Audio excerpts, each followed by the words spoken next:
Hello and welcome to Bonus Dad. Bonus Daughter, a special father-daughter podcast with me, Hannah. And me, Davey, where we discuss our differences, similarities, Share a few laughs and stories within our ever-changing and complex world. Each week we will discuss a topic From our own point of view. and influences throughout the decades. Or you could choose one by contacting us. Via email, Instagram, Facebook or TikTok. Hello and welcome to another episode of Bonus Dad, Bonus Daughter. Here we are again. We are indeed. In the sun. Still sunny. Still sunny. It's still sunny. In fact, you've actually drawn the blinds down because it is so sunny. It's so sunny that we're getting too much glare. And the whole reason I'm not wearing glasses is because of the glare as well. Yeah. Crazy. I know. And yeah, I still have shorts on. Yeah. Please don't make another 5 seconds of summer joke. I had a feeling it was like brewing. No, that was in the last episode. I won't do that. Okay. So this episode it's going to be a bit more of a serious one. Yeah, we don't generally do kind of heavy episodes. We kind of we'll see how it goes. We'll see how it goes. Because we like to keep things very kind of light-hearted, but there is something that obviously I mentioned in one of the other episodes that maybe we should do this episode. Yeah, we've mentioned it a few times, and it's not really a secret, I guess. No. But we're going to be talking about women's health today. Mm-hmm. It's a really serious matter and something that obviously personally concerns me. Yes. And that's why I feel qualified enough to I don't know, I guess talk about this topic in a heavier sense because it directly affects me. So it's been nearly 5 years now for me, trying to find a diagnosis for a chronic pain disorder, essentially. So I get pain in my abdomen, and essentially, I've been dealing with that for 5 years and trying to find out what's causing it. And I'm tired and done, and I think it's worth talking about because there are lots of women out there who are in the same boat as me, and it's incredible that we have to wait so long to just get answers for something that, if we were a man, and that's not being feminist, but if we were a white man, we would be seen and treated a lot differently, I believe, if we weren't. And the whole reason I'm saying that is because medical research generally is very male-focused. And that is the reason being because historically men have been doctors, white men particularly, educated people. Women weren't even allowed to be educated at some stage, and then regardless of that, especially in the health field, so until obviously nurses become a bit more apparent after the war, but yes, and that's the reason a lot of health and a lot of everything that we know about the body, the mind, everything like that is pretty much male focused. So so half the population do not have very good medical background information at all, which is crazy, isn't it? Yeah. So this episode, I won't be doing too much talking because this is not something that I'm really qualified to talk about. Well, I don't feel qualified either. Yeah, but I know. But I think it's fair to say, but from an outsider looking in, I have seen the pain that you've been through. Yeah. And seen the frustration, and felt your frustration, your anger, how upset you've been, and how much pain you have been in. And as your dad, I find it incredibly awful that I can't help. Yeah. Because if I could take that pain away, and I had the pain, I would do it in an instant. But I can't. And to see you and to hear you go through what you go through on a daily basis is absolutely heartbreaking.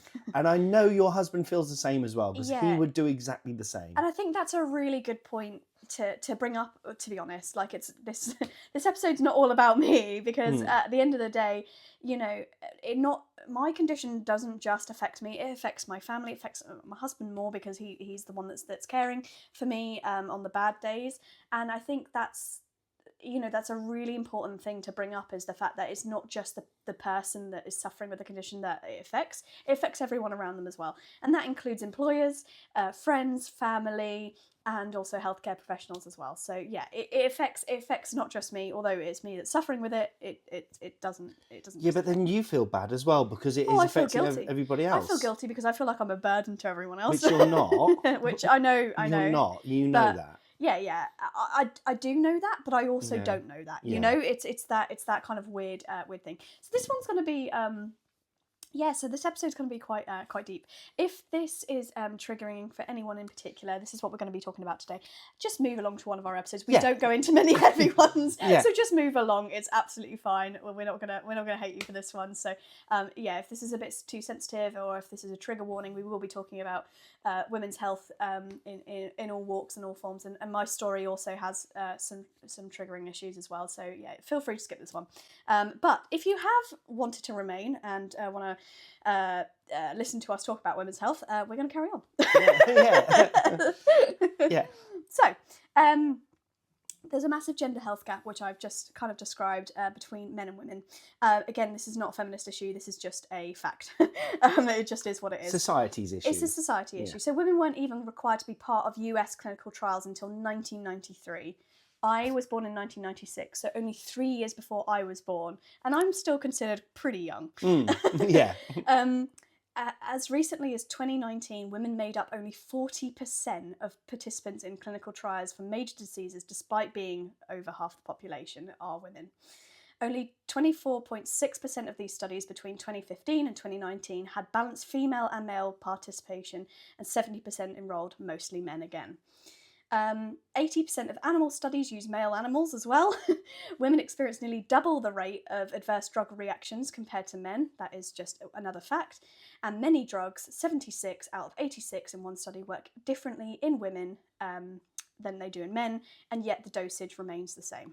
Okay, can we just go back a little bit on some of those figures? Let's backtrack and just look at some of these.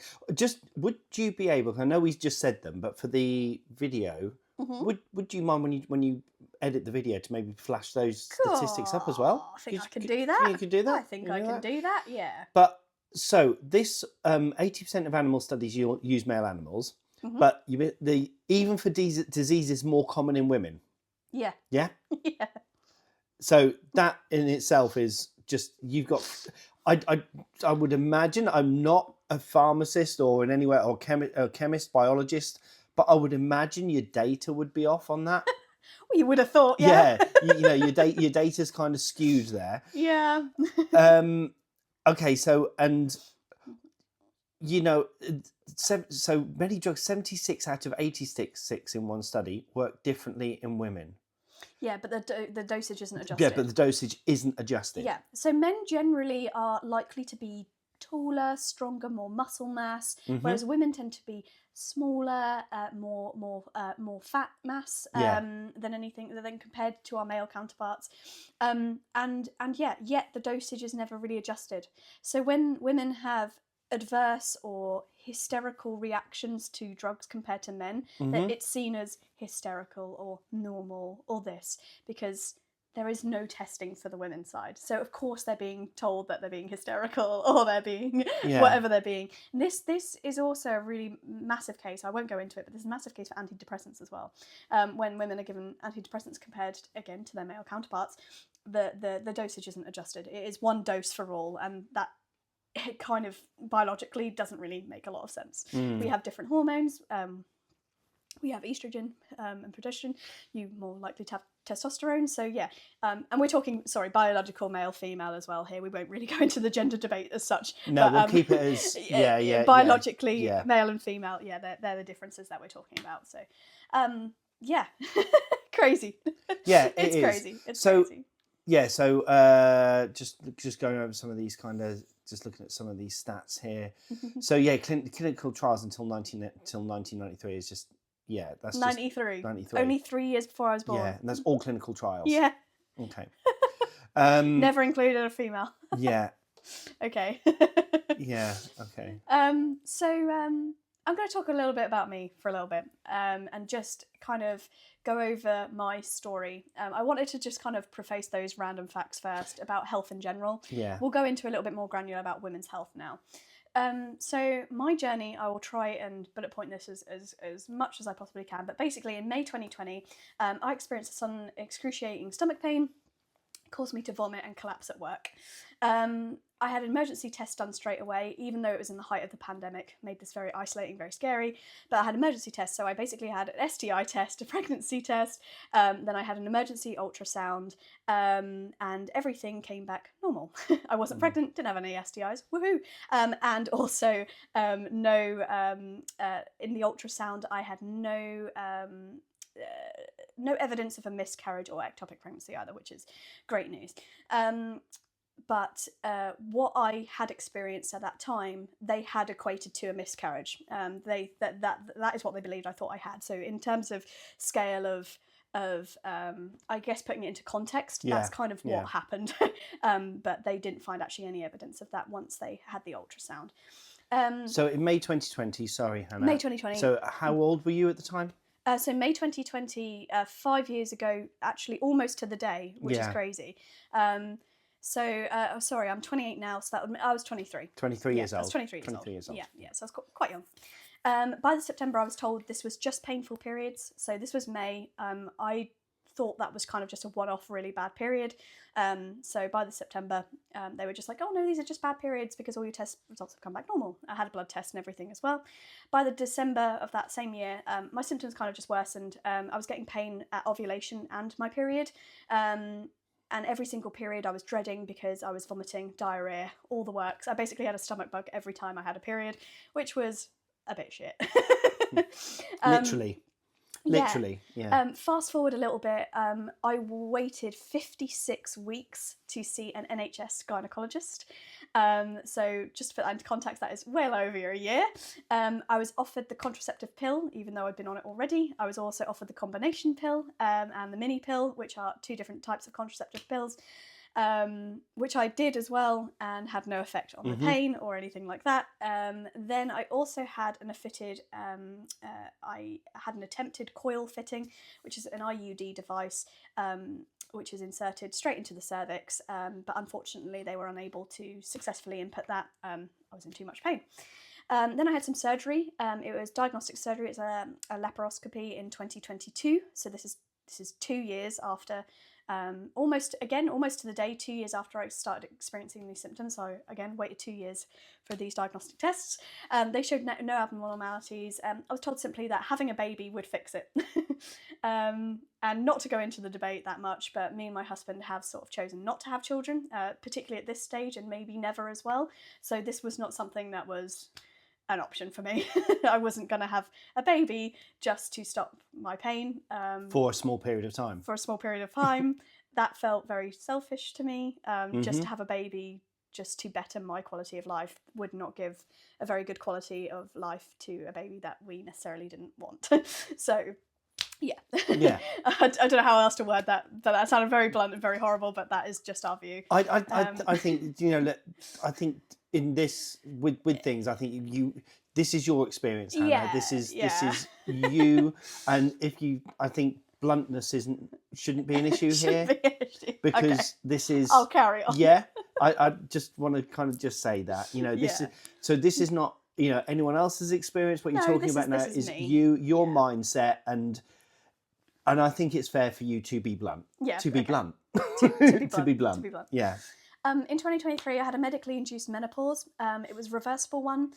Essentially, they were administered by nasal spray. Some women go through these, they call them Zoladex injections, but basically they're an injection with almost like a grain of rice is placed into your tummy, and that's a reversible menopause as well. But I decided to have the nasal spray because I'm absolutely terrified of needles. So this was a good alternative. It's your fault.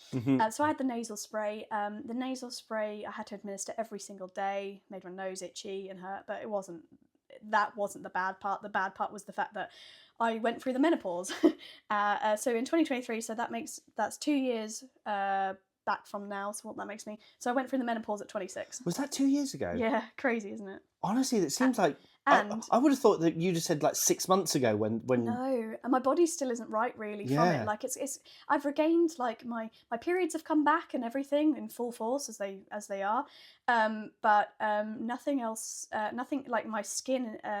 My skin particularly has been very spotty ever since. My nails have been very brittle ever since as well. So it definitely has changed something in my body to cause these things. I find my hair coming out more and breaking more, but I don't know if that's, again, age related, hormonal related, or whether it was the menopause. I can't strictly say, but my nails definitely were a lot stronger before I ever went on the menopause, which I guess as a symptom is not that bad in the grand scheme, but it's annoying. It's annoying when I want nice nails. I also in 2023 had an MRI. They found a 4 centimetre physiological cyst on my right ovary. Physiological cyst is a cyst that comes up and goes down with your periods, and it can be associated with ovulation. 4 centimetres is about a golf ball, just in case anyone needed that for reference. But by the time I'd had an ultrasound a couple of weeks later, the cyst had gone, so they confirmed that it was physiological, so it was going up and down as my periods came and went. I actually requested a hysterectomy at the age of, that was last year, so I was 27, but I was denied. The reason being I was denied was because I'm too young, essentially. They don't want to do a risky surgery like that for someone that hasn't had children, regardless of my choice of whether to be child-free or not. And they said they wouldn't really entertain that until I was 32 to 35, so... Another 5 years to go. Yep, another 5 years to go, feeling like this. But there was a bit of a turning point in my story. Now, after all of this, and I don't know why this wasn't recommended to me sooner or not addressed sooner, but this is kind of where the problem of women's healthcare comes into place, is that they were so focused on trying to diagnose me, they weren't really thinking about my quality of life through this diagnostic process. So I didn't really hit much of a curveball until I started seeing a pain management specialist, again through the NHS, through my GP, and she was awesome.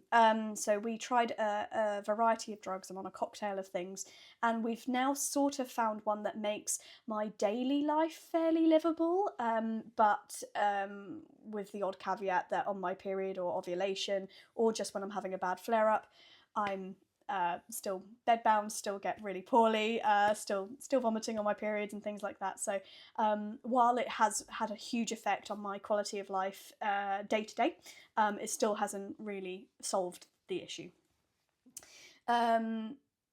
And kind of because of everything I've gone through for the past 5 years, I had to change my career. I had to adapt my house a little bit. I've now moved my office upstairs so that I'm close to the toilet. I've had to spend more money on healthcare, private healthcare, just to be able to get some more answers a little bit quicker than the NHS. Prescriptions, walking aids now that I'm having to use on the bad days and going around, and if I'm standing in the queue for roller coasters and stuff.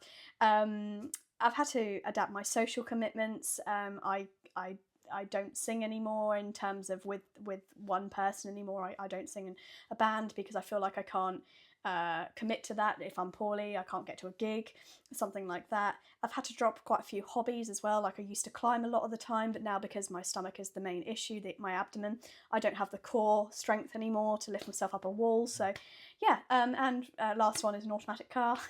Not that it's an issue, but just had to change the car as well. Just little things that you would never think about. Some things I haven't written on here, but just come to mind. Like I've had to change my wardrobe a little bit because I needed to have clothes that had extra room for when I was bloating and things like that. So it really changes your life. Like I think 5 years ago I would have never have expected myself to be with a walking stick. No. Especially at the age of 28. The first time I saw you with a walking stick, it was... Yeah, it's crazy. Like it's not something. And I remember when I first got the walking stick, I was like, I'm just going to use it around the house. That was my main thing, just so I could get to the toilet. Because I live in a 3-story house, so it's not that great for me. But I wasn't ill when we moved in here, so yeah, getting up and down the stairs with a stick, walking around the house, and now I use it a little bit more out and about. I'm still quite nervous about using it, but I still use it out and about as well. So yeah, weird. Never expected at 28 to be using a walking stick. No, but here we are. Just a little bit about my symptoms. I've mentioned a few, but the abdominal pain, it's pain in my abdomen, radiates down to my knees. Although last night it was radiating down to my foot, which was really weird. Never had that before. So it's normally like from my tummy to my knees and then all the way back up to my lower back. So basically from the belly button down is the problems. Belly button up, toasty. Yeah. I've got a healthy belly button up body. Just putting it out there. The fatigue, massive issue for me. I've recently kind of had to stop running because I haven't been able to have the energy, maybe a lack of motivation there as well. I've just been so tired and fatigued all the time. It's crazy. Nausea, I've mentioned, loose stools, lower back pain, painful sex, mood swings, tearfulness, irritability, and another one that I really struggle with is brain fog, particularly on this podcast. There are some times where Davey has to step in, or I've noticed that he's stepping in because I'm stumbling over a word because I simply cannot think of it, which is fine, but it's not fine because I get the brain fog. For me, I think, is one of the weirdest symptoms because I feel as though I'm quite a person that can articulate my words quite well, and when I can't, I think that really frustrates me and I really struggle to get it out, and I think that's what upsets me a lot of the time is when I want to communicate something but I feel like I just can't get the word. But then you get angry with not angry with yourself, but you get frustrated with yourself as well, which makes it worse. Yeah. I'm so annoyed at myself. I get so frustrated and I'm like, oh, freaking fill the word in for me. You know what I'm trying to say. But, my husband has the patience and he knows sometimes what I'm trying to say, but he sometimes doesn't. It just gives me the space to be able to, it doesn't rush me. He just, gives me the space to kind of, I get that word out that I need to. So yeah, that's a really annoying one. And then as we've sort of mentioned, my husband had to become kind of a carer at 25. That's crazy, for his 24-year-old wife. That's just something that you don't expect as a young person. As I said, intimacy is quite painful in terms of relationships. And then, of course, it's like cancelling on family and friends. And I don't think we've had to cancel podcast recording, actually. No, we've been haven't. Quite lucky. Yeah. But I have laid on the studio floor a couple of times, in the old studio. I remember laying on the floor a couple of times just waiting for, the pain to pass. I've pulled over on the side of the road very recently, actually, just because I couldn't drive anymore. I didn't feel well enough to drive. And just little shitty things like that you don't ever really think about. You don't. It's just things that that the rest we would take for granted. Just the little things that you just do. You wouldn't even think about them. Yeah. Suddenly become almost impossible tasks. A barrier. A barrier. Yeah. It's made me really think about disability a lot. It's really made me realise how much I took for granted. And I don't think you ever truly can empathise until you're in that position. You don't know what you've got until it's gone. Absolutely. Yeah. Couldn't put it better myself. Yeah. So basically the doctors think I have endometriosis, but I have no evidence of it. Endometriosis is something that affects 1 in 10 women. It takes an average of 6.6 years to get a diagnosis. How mad is that? Yeah. So basically what you're saying is I should have only a year and a half to go. Yeah, essentially, yeah. There is no cure for endometriosis. It can affect fertility, digestion, and cause chronic pain. Endometriosis is a full body condition. A lot of people think it's just period related, but it's not. It's a full body inflammatory disease, which is really poo. Yeah. Going to quickly talk about the mental health side. But I think there's something else, isn't there?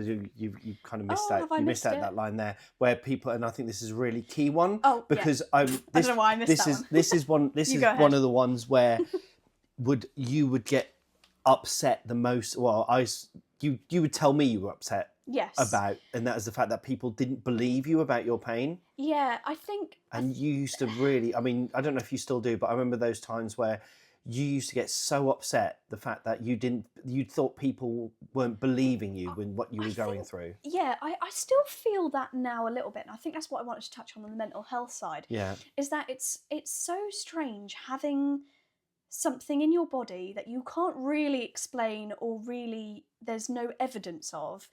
They just have to take your word for it that it's happening. And that thing is happening inside your body. There's nothing really to show of it. And yet you now need to convince not only your family, your friends, your health professionals, because they don't believe you either. And I think I went through a stage of, shit, am I ill? Is this all in my head? Is this pain in my head and I'm mentally unwell and am I not knowingly doing this for attention? Am I not knowingly actually in pain? Is there something else psychologically wrong with me? Is it the hormones? Is it this? Is it that? Because you just don't know. When you're undiagnosed, you just don't know what it is or what's happening. And it's really hard to communicate that with people because you think, God, they just think I'm making this up. oh, she's got a walking stick now. Like, you know, it's that thing. Yeah, she doesn't look disabled, which I think no one has ever explicitly told me that. And I have to say, I obviously have surrounded myself with very nice people, but there is a point where I'm just like, I wonder if people see me with that stick and think, oh, she doesn't look disabled, she's just getting the blue badge. People do think that. You know they do, because some people are arseholes.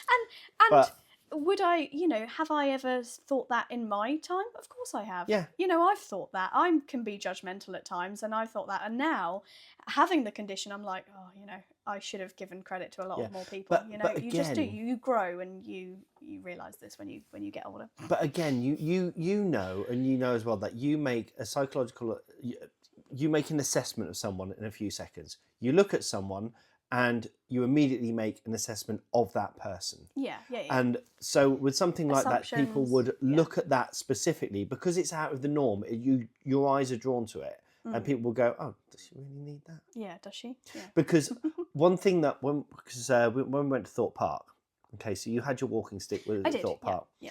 Now, one thing that I did look at, and I don't even know if you know that I did this, but because your walking stick is collapsible. Yeah? It is, yeah. It's a collapsible walking stick. And when we were going onto the roller coaster, when we got to the end, I saw you collapse your walking stick. I immediately scanned everybody to see if people were thinking, oh, she doesn't really need that. Look at I did. It was weird. Yeah, I immediately did that. I've never really clocked the dirty looks, and I'm not really looking for them, to be honest. Like, I don't want to see those dirty looks or whatever. Yeah. But there is a part of me, and I know this probably sounds a bit like counter of what we're actually saying, but sometimes I feel like if I put my stick away and then run to the ride because that's what I actually want to do, people will think, oh God, she can run. Yeah, then exactly. She mustn't need that. Yeah. Not because I'm excited or because actually the fact that I've used the stick means that I can now have the energy to run to the ride is like another thing. And I do, there's often a point to yourself where it's like, oh, should I look a little bit more disabled? Like, should I try and look more disabled? I know it sounds so silly, but there's like a part of me that's like, oh, I probably shouldn't have ran. But no, I'm going to just be me because that I am poorly and I do have the stick for a reason and things like that. So yeah, I just... Really, I just don't care. But also remember as well, you know, like in those sort of situations, that person's going to look at you. They're going to think that, and then they're going to move on to something else a few seconds later. So don't worry about it. Remember me at Thorpe Park. Exactly. Don't worry. Like, let's be honest. I think that's one. You know, in those type of situations where, I mean, I'd do it myself. Where, you know, you think people think about you more than they actually do. Yeah. Essentially. Absolutely, we do that. That's it. I think that's a really natural thing of human nature. And you know, everybody's got their own stuff going on, so people aren't. And those people that are thinking about you for that amount of time, I'll beg the question why. Yeah. Because why haven't you got stuff in your own life? Yeah. Have you not got stuff in your own life to be getting on with? I find that, I mean, I'm very busy, and when I think about people, it's like I haven't got time to think about other people. Yeah. But so those people that have, I think, what have you got in your life or what haven't you got you to think that much about somebody else? So they haven't got a chronic illness. That's sure. Yeah, exactly. So mental health takes a dip. So it's a physical condition, but of course my mental health is widely affected by it. I suffer from mood swings, and I believe that is probably due to the hormonal imbalance that's potentially caused by it, or that causes the pain. I'm not really sure. We don't know which way around it is. Depression, feel like I'm going mad, feel like I'm going insane sometimes because I can't think of my next word, or I just feel like it's all in my head, I'm making up. Munchausen's comes to mind, like things like that. Being told it's just stress or anxiety really gets on my goat, because I actually do have counselling and I do have these things in place to help with the mental health side. So when someone comes to me and says that, I'm like, look, I'm doing everything I can on that front. I don't think it is. It's one of them things that I'm actively trying not for it not to be stress or anxiety. I'm doing the things that I need to do to be able to help that. So It's only been really, I don't even think it's been a whole year, but I would say roughly around 6 months ago, I actually decided to go a bit more public with my condition, because I realised that I actually wasn't the only person that was sitting there feeling alone, undiagnosed, when everyone around me is like, oh, I've got endometriosis, I've got this, I've got that. And I'm like, I don't know what I have. And I thought, there's got to be other people out there. And I know there's other people out there in the same position. So I decided to make an Instagram account. It's called Painfully Me. I'll put a little link in our description. But basically, I set it up for people who are undiagnosed and wanted, I don't know, a space to kind of just talk about everything. And through that account, I found an amazing support group that no healthcare professional has ever recommended to me. The support group's amazing, full of people from all walks, including undiagnosed people as well. So yeah, it was incredible. And had I not done that, I think I would have felt way more mentally unwell and more alone, all of those thoughts, because now I actually have people that understand what I've been through, have gone through the diagnostic process, understand the lengthiness, believe you, which is, I think, is a massive thing. And yeah, it's just made my life so much better. I never thought social media would be that good for me in this instance, but actually I think it's really helped. It's really helped me get over the whole being kind of dynamically disabled, which is cool. And I don't expect people to understand my condition. I don't, you know, I'm not on the pretense that people can completely empathize with it at all. But I think what annoys me the most is not people looking at my stick, is not people having their own ideas. It's when people come up to me with unsolicited advice. And I think, I know people mean well, and they might send me like links and stuff like that, and that's really sweet that they're thinking of me when they see something that's women health related, abdominal pain related, endometriosis related. They send me a link and things like that. That's fine. That's not the issue. The issue is people coming up to me saying, oh, but my sister went on the pill and everything's cured now. Oh, my wife had a baby and now she's fine. You know, it's things like that. Those things don't work for everyone, and do you not think I've tried? Like, it's that thing, it's that kind of the annoyance of, don't you think I've tried that? Oh, you should try logging your periods, is one I get a lot, and I'm like, do you not think I do that? Like, I'm already there. I've been on this journey for 5 years now. Please, no. Please, I know you mean well, but I don't need to hear it anymore. I'm just so fed up of being told kind of those little things that I have to do, which I've already done, already tried. It's I think you've already said, like, at the very beginning of this episode, we're going to talk about the drugs, that they're different in male and female, the dosage. Yeah. The dosage is the same. And it's the same individual, not just between male and female. Women and women. Women and women, you know, men and men. That's why we get weighed. It's why we get have a pregnancy test before anything ever to do with female relation. Like, I have to go and pee on a stick every single appointment. I think I've probably had, should I say, I don't know what I think I've had more pregnancy tests in my life than I don't know. I can't think of a good comparative tool now. I've just had a lot. Like, I can't think of. I was going to say how many roller coaster parks I've visited, and that's probably true. Yeah, I've visited. I mean, the obvious one is hot dinners, but then, you know. Yeah, I've definitely had more hot dinners than I've had pregnancy tests. But yeah, I would say I've probably had more pregnancy tests than I've had roller coaster parks visited, which I know no one can really doesn't really know how many I've gone to, but just know it's a lot. So in terms of mental health facts with women are nearly twice as likely to experience major depression than men. However, what I will say, caveat to that, is men are less likely to say that they have depression, so there's that statistic is a little bit flawed. Anxiety disorders, 23% of women and 14% of men. PTSD, women have about double the lifetime risk compared to men. That's because they're more likely to go through more traumatic things, and that's like labour, for example. Women's pain is more likely to be dismissed as psychological and leading to worsening mental health concerns. Can't say that the right way around. How are we doing for time? I feel like I've rattled on. It's okay. We're good. But 33 minutes. We're 33. You're okay. We're okay. So in September, September last year, I ran a 10K, which is a huge win. Which is crazy because now I'm walking with a walking stick. So that's how much dynamic conditions can change. Like, I've been poorly for 5 years, sure. it's got worse. So what's happened now is that I've got to a point where I was like able to do something, and I was able to 10k. I was like, yes, that's a real massive goal for me. And now I'm walking with a walking stick. It just feels like, oh, we were doing so well with it. We were doing so well with the condition. And I want that to amplify the fact that 1 minute you can just be fine and the next not.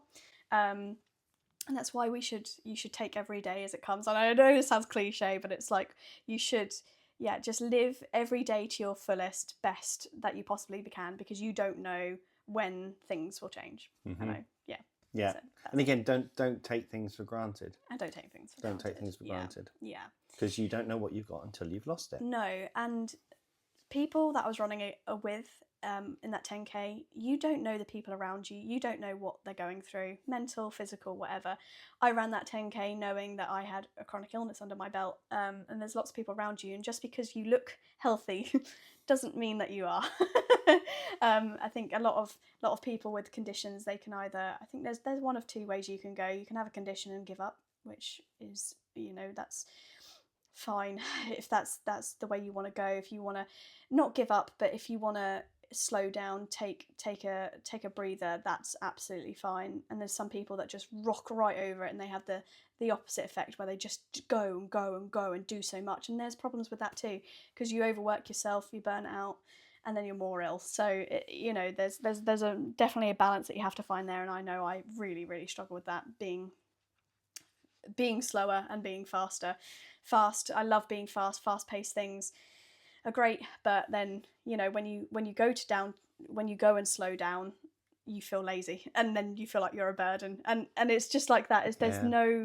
There's just such a tightrope line of being good and active and being very healthy, and then there's also just not.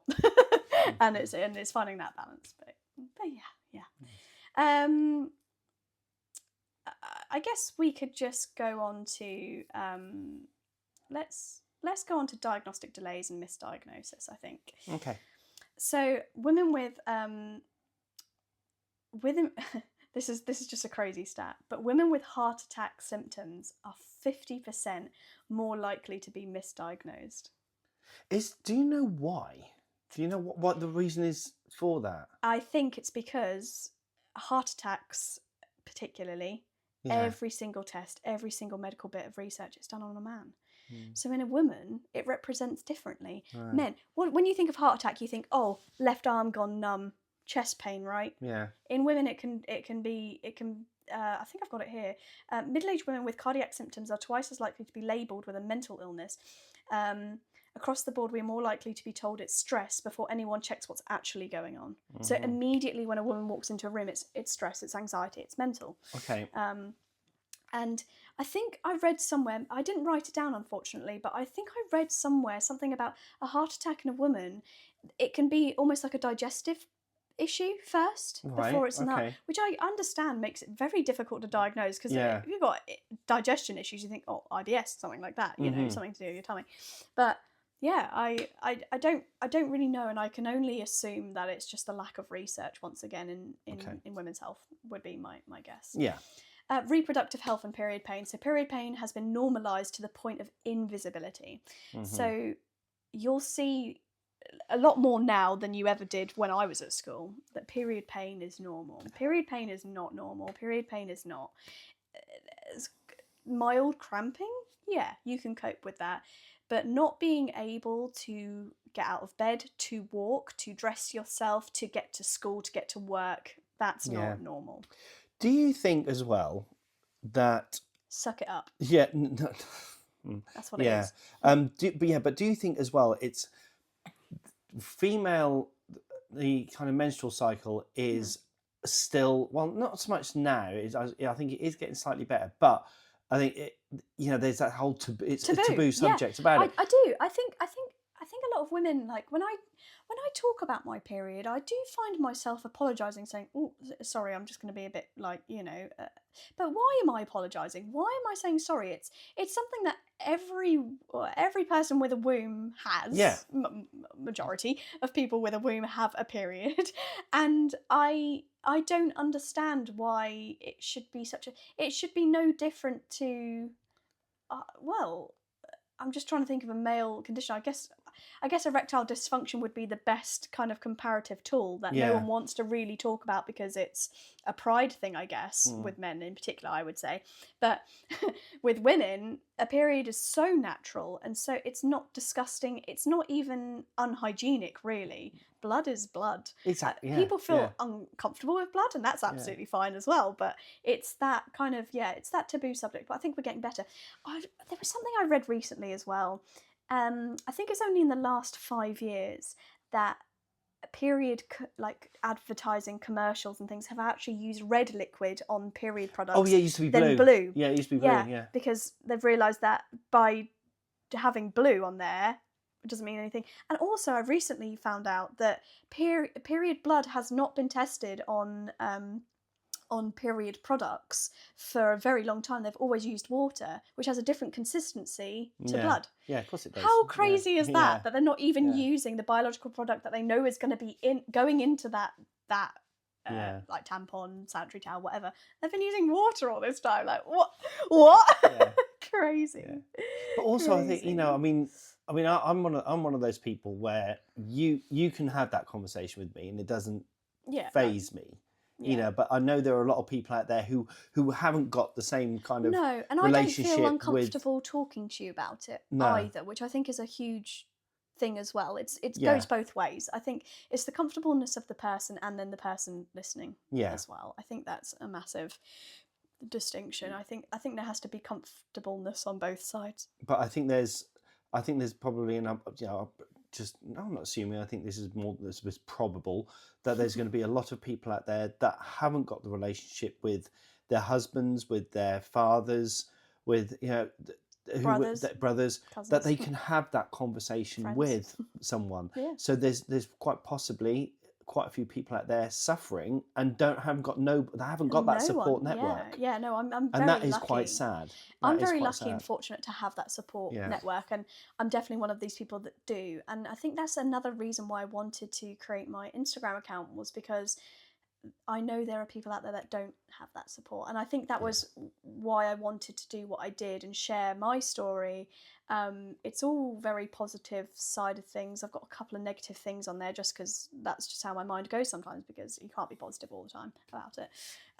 But yeah, it's giving people that voice and giving or giving a voice to others as well. It's not just about sharing my life online, and although yes, okay, we have a podcast and we share about our life there, and now I share about the intimate side of my health condition on another side, probably negates my next point. But it's not, I'm not doing it for clout, I'm not doing it for any reason, I'm not trying to get famous from it, I'm not, and I think that's the problems that I was having when I was like, I don't want to start an account, because people will think, I'm just talking about myself all the time, I'm selfish and I'm this and I'm that and I'm a burden, but no, my goal is to help other people, give a voice to other people, and be a judgment-free space, basically. Yeah, because there are probably quite a few people out there who need that support and need that steer to those groups, those support groups, and that network, because they haven't so in that respect, that's why when you told me that you were going to be doing this account and you were really worried about it, I was very nervous. Even nervous about doing this particular episode, because this is it's against what we normally do, and normally we're jokey and funny, and this is very serious and very personal, I guess. But at the same time, I think this could help other people. I think so. If there's, and if there is anyone listening to this podcast episode that is either knows someone that's suffering, or potentially knows someone that's suffering, just swing them my way. I'll virtually give them a hug, because I think it is worth, it's worth talking about, because if we don't talk about these things, no one will know where to get help and how to get that help, and and that's something I can advise on, not offer but advise on. I wanna finish. I know we're getting towards the end of sort of our time, but there is one subject that I did want to bring up, and that is medical cannabis. Very, very quickly, because there's a lot of I was wondering if you were stigma. going to mention it. Yeah, there's a lot of stigma around this. I have been prescribed medical cannabis, and it helps. I've been prescribed this by a doctor, a fully professional private doctor, and it does help with my pain. It is less damaging to my stomach. I was on a lot of painkillers and other cocktail of drugs that was basically destroying my stomach lining and giving me essentially diarrhea every morning. And now that I've reduced that side of things, I can, because I've got the medical cannabis, which doesn't, the only thing, I guess the only drawback of medical cannabis is the high. And I feel quite guilty about getting a high from the medication. And the reason I feel that is because I feel like medication shouldn't be good. We've got it in our head that medication is here to help you and relieve your symptoms so that you are then normal. But I'm not normal when I take medical cannabis because, of course, I'm getting a slight high from it. And I can't deny that that's not a good feeling, because it is.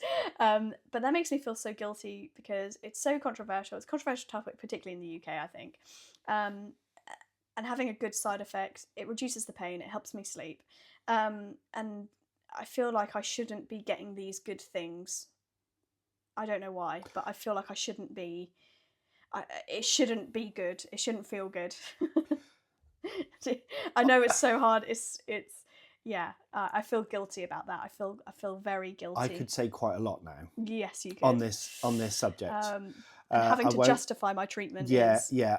I you know, we could now go into an hour and a half on this entire subject about drugs and the way that society looks at drugs and looks at and how cannabis is illegal. It's hard to talk about. In my mind, it's absolutely astonishing to me that in this day and age, where something that such as cannabis, particularly, that does help so many people, you just need epileptics. It's not just chronic pain; it's epileptics. You need it's pain, to see migraines. The guy who got Parkinson's. What happens to him when he takes cannabis? Why that is still not legalized and why it's still got an absolute stigma to it is absolutely. I just can't get my head around it. There are people I've avoided telling because I'm worried about what they would think of me. Yeah. How crazy is that? I'm taking a medication. They wouldn't think twice about the other medication that I'm taking. Okay. Codeine. As a little bit of a lighter note on this very subject. Yeah. Okay, as a little. Yeah. So, my own experience. Okay, so I went into hospital with kidney stones. Oh yeah. Oh yes. I've got a point to. Yes. Yeah. Go on. So I went to hospital with kidney stones. Yeah. Now I was due to be on stage that night. Mm-hmm. Performing in front of quite a few people with the band. Mm-hmm. I rang Benji up at 8:00 in the morning and said, I'm in hospital. I'm in absolute agony. I don't know if we're going to be able to do the gig. So he said, all right, keep me posted. So anyway, then something happened. The doctors gave me morphine. Mm-hmm. Yeah. Mm-hmm. I played that gig and Benji, Joe and Peach all told me that was the best we've ever played. Okay. Because the morphine, no. The morphine made me feel good. Yeah. Okay.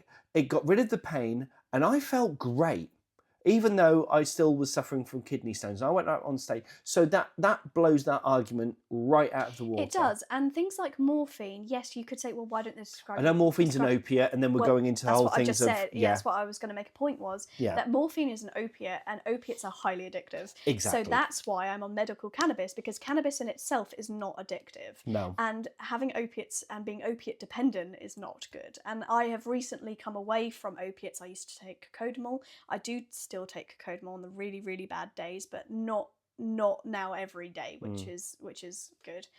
But yeah, it's crazy how much that stigma. But it shouldn't be that way. No one would think twice. If I'd said that I take pregabalin, for example, is another drug I take, no one would think twice about saying anything about it. But because it's cannabis, because it's a class B Class B drug. There's suddenly a problem with it, but it's much healthier for me to take cannabis than it is the opiates that have been destroying my stomach and the.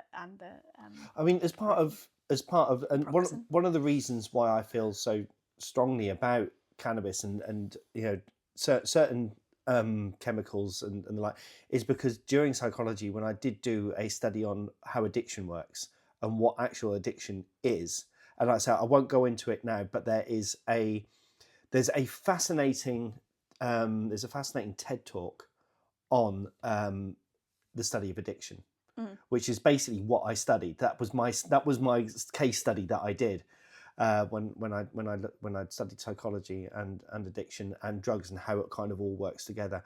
So I just think that, I mean, me personally, I know there will be people out there who've got their own opinion. Of course, everyone's got their own opinion, and that's fine. But and absolutely, of course, everyone's got their own opinion. That's cool. But me personally, I do find it absolutely astounding that cannabis has this stigma attached to it and that it isn't legal. Yeah, I really do. It's a lot of people say it's a gateway drug. I disagree. I've not. Caffeine's a gateway drug. Alcohol's a gateway drug. Like, alcohol's way worse than cannabis. Like, alcohol does more damage to your body. Liver. It destroys more parts of your body. Most drugs and chemicals will attack a certain part of the body. Yeah. Alcohol actually attacks many parts of the body. And that's legal? What? And that's legal. Although I don't think if alcohol was to come out now, was to be suddenly discarded, it wouldn't be legal. It wouldn't be legal. No way. No, it wouldn't be legal. Anyway, we are coming to the end of this episode. Sorry for the slightly heavier subject this time, but we wanted to kind of address it, I guess. So I wanted to leave on some final thoughts for... I just want to say as well, actually, before you do your final thoughts, I just want to say, well done. Thank you. And that was really... I didn't cry. I know, but that was really brave. I was, when I know I kind of suggested it as a kind of off-the-cuff comment, and then when you messaged me and said, I want to do it, I'm sitting here as your dad, worried for you and how you were going to cope with this, and because I know what you go through, and I just want to say I love you. Oh, I love you too. It's hard to talk about, and I think that's the problem. So I wanted to leave on some final thoughts, and these thoughts are mainly for the people that are suffering with this, or any condition actually. Any chronic illness, doesn't have to be this particular, and you don't have to be a woman to experience chronic pain either. So if you're listening and you feel like you're not being heard, we see you, you're not being dramatic, you're not imagining it, and you deserve a lot better. 5 years is too long, but any time to get a diagnosis is too long. You know, you'd expect to be diagnosed at least, well, normally with a common cold or tonsillitis, it's instant. And I'm not saying it should be instant, but I'm saying it should be a damn sight quicker than 5 years. 6.6, I think, is the average. You're not alone. I'm not alone. I know I'm not alone, and neither are you. Thanks for listening, and share this with someone who might need it, who might need to hear this. And we've got the community, and there's a community out there for chronic pain sufferers. You just need to find it, because the doctors won't tell you it's there. Something you have to find on your own. And we're a nice, happy, mostly happy bunch. I mean, we've got our bugbears, but we're pretty cool. So try and find us out there. We are about, and there are people that will listen to you and hear you. So that's what I wanted to finish on. Final thoughts wise. Yes. Cool. We talk about a lot of lighter things, so we've got some other episodes that you might be interested in. Thank you for listening to this one. We've got a disastrous quiz as well. Yeah, we just recorded, and it was shit. But we think in a funny way. I think it'll be funny. I hope it comes across funny. Yeah, I think it'll be funny. This did not come across funny. No. But yes, if you've enjoyed this episode, we talk about a lot lighter subjects in other episodes. You can find us on YouTube, all of your streaming services, because we're mostly an audio podcast, but we've gone visual recently. Enjoy yourselves. Cue the outro. Thanks for joining us on Bonus Dad, Bonus Daughter. Don't forget to follow us on all our socials and share the podcast with someone who'd love it. We are available on all streaming platforms. See you next time. Bye-bye.